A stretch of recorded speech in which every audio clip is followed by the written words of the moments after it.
what was that shift? After spending so much time dedicated to the bees and embarking on a treatment free approach to mite management and beekeeping, and still coming out of it with bees to show, was it worth it for the first couple of years? Was it worth keeping bees treatment free only to have a certain level of payoff?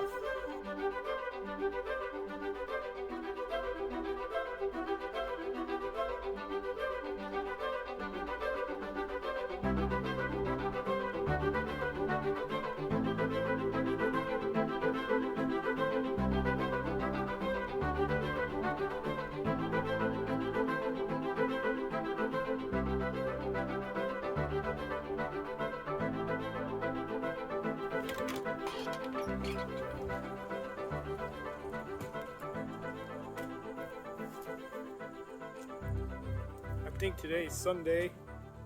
Is it October 8th?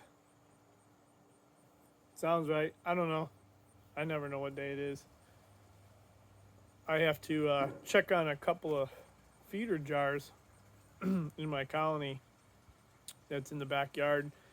And it's a breeder colony. And giving a little bit of thought to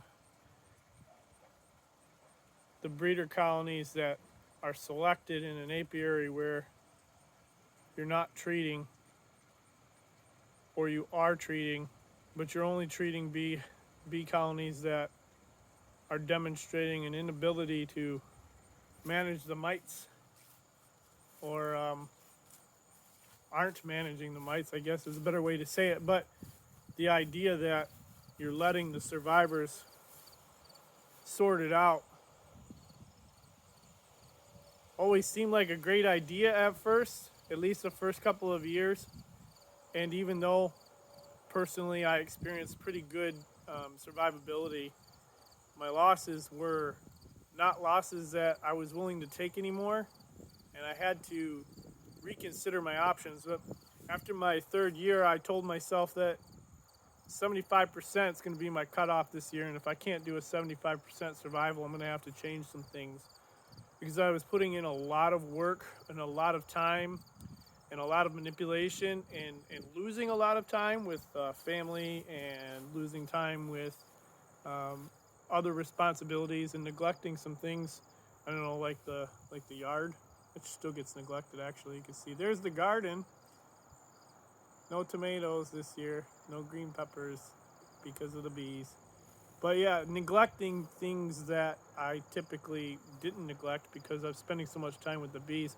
The payoff risk reward ratio was a little unskewed, or skewed in the bees' favor or nature's favor, and I didn't like the odds anymore. So I wanted to shift them.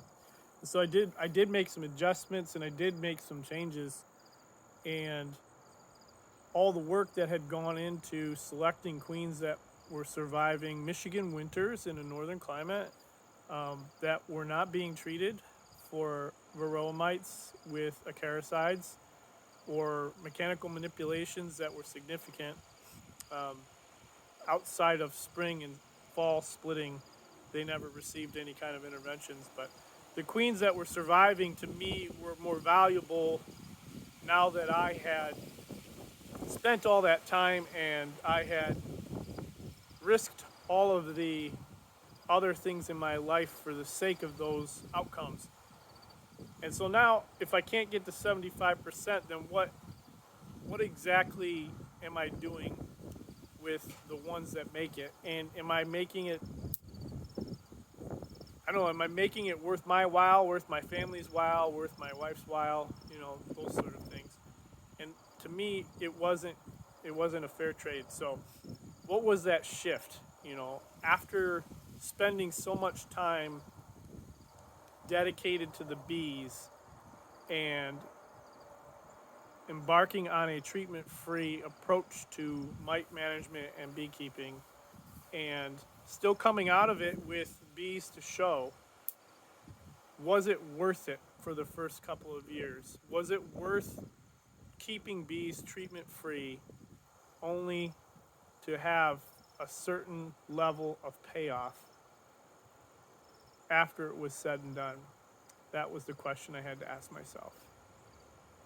And then with the queens that did make it, did show some veracity, did show that they had what we were looking for. How do we verify and vet that so we can propagate that? How do I continue that particular genetic line and embrace the heredity that is in those bees so that I can keep running the race with those particular colonies and those genetics, and then, you know, furthering those along in the other 4 or 5 apiaries I have spread out around my hometown. So that was a challenge. And now that they are showing what they are, is what's the risk to those bees when I have colonies that are showing they don't have the ability or the capacity, and that the genetics just aren't there, and that they can't be vetted to be stock that could be treatment free, right? Quote unquote treatment free. They didn't have the ability to demonstrate that these are bees I could take and sell to you, or someone else and say, hey, this is a queen that's treatment free. She survived treatment free, and she has a good chance of surviving treatment free in your apiary also. I didn't want to just sell snake oil. I didn't want to be the person who lays claim to something that really isn't measurable. Because if you don't have something measurable, you can't predict outcomes. And when you can't predict outcomes in beekeeping, you're flying by the seat of your pants. And that, you know what, that management style is fine. But if you're making sacrifices of family and time, and you're dealing with a day job or even multiple jobs, in my case, there's some things that have to change. So 75% was my cutoff, and after year 3, I had 72%, which I think is pretty good. But I didn't meet my own personal goals, and I made some changes because of that. So this is a breeder colony that initially overwintered last year, came out looking really great. I raised some queens off of her, and they filled these 4 supers with brood and stores and resources. But as the season waned on and their size was so large, they kind of consumed some of the stores in this brood box here, this 3rd super, and they were a little light when I checked on them. So I did add some jar feeders in these top 2 supers, and because they're mediums, they didn't fit my jar as well, so I had to do 2. But I also have been using these for bee venom therapy, and they are extremely healthy and robust, and their stings hurt like crazy, to be honest with you. But we've been using them for medicinal purposes, so I've been keeping extra eye on them. But they've got very low varroa load. I think the last time I washed it was a 0, and on the Harbo scale in the spring and in the fall, this also was a 4. So this is one of those colonies that it's in an apiary with a bunch of other untreated colonies, and it demonstrates the ability to not only overwinter a whole season, but build back up, having been split, placed into a nuke. Score a 4 on the Harbo scale in the spring, score a 4 on the Harbo scale in the fall. Also consistently wash low on mite washes, and show a lot of stability, resource buildup, and temperament. Yeah, they're okay. They get a little feisty, but it's also October, whatever, and most of the bees right now are going to be crabby when you start messing with them. So this colony is worthy of, I think, propagating and building additional colonies off of in the spring. However, in the rest of the yard here, let's see if we get, you got these colonies here in the back that also have low mite wash numbers, and then you've got colonies over here that one here has 30 mites in an August mite wash, which is almost a death sentence, and they're going to most certainly collapse. And other bees in this apiary are going to start picking off resources because it's full of honey. The other bees within a 5-mile radius, at least maybe in 1-mile radius, are going to start picking it off, and I've got apiaries spread all around here, and they're going to start picking it off as it weakens, and those mites are going to go somewhere. They may remain in the colony and perish with the colony, as research says, but some of those mites are going to go into other colonies and create issues. So I make a decision: do I let that colony die and fret over the potential drones that they will make in the spring?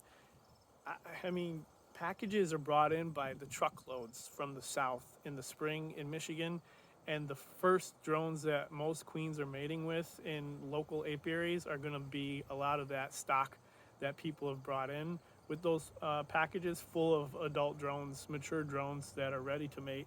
Whereas the Michigan bees are still working on developing those genetics through their drone populations and maturity levels in May. So again, it's a numbers game, and if you're flooding the apiaries around you with good stock, you stand a better chance of propagating genetics like what? Let me see which one this is.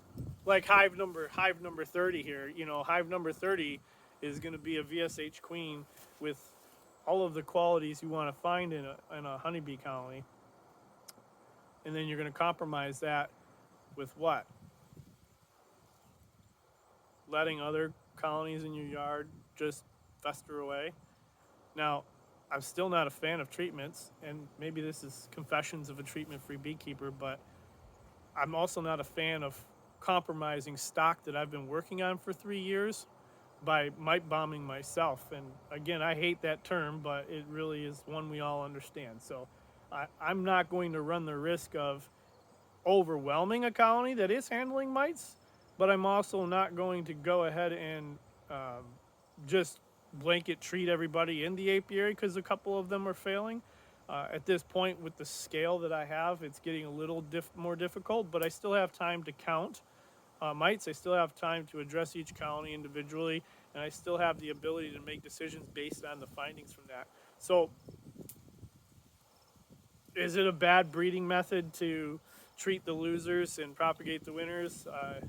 I don't think so.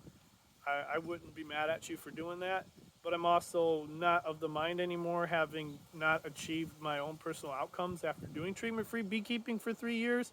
I'm not okay with losing colonies that I've spent 3 years developing, losing quality time with family, losing time, with work obligations, mowing the lawn for that much. There's a lot of time in this risk versus reward equation. So I think some things had to change, and I did treat a couple of colonies as a result. And will it have payoff for next season? I don't know. My conscience can tell me that I feel like I may have lowered the risk of creating catastrophic outcomes in my own apiaries with these uncontrolled mite populations. Or I might get the same results, and I'm going to sit there with my hat in my hand, basically dealing with my own conscience on the fact that I compromised my own belief system and my own ethics, only to get the same result. But I don't feel that will be the case. So that's that for now.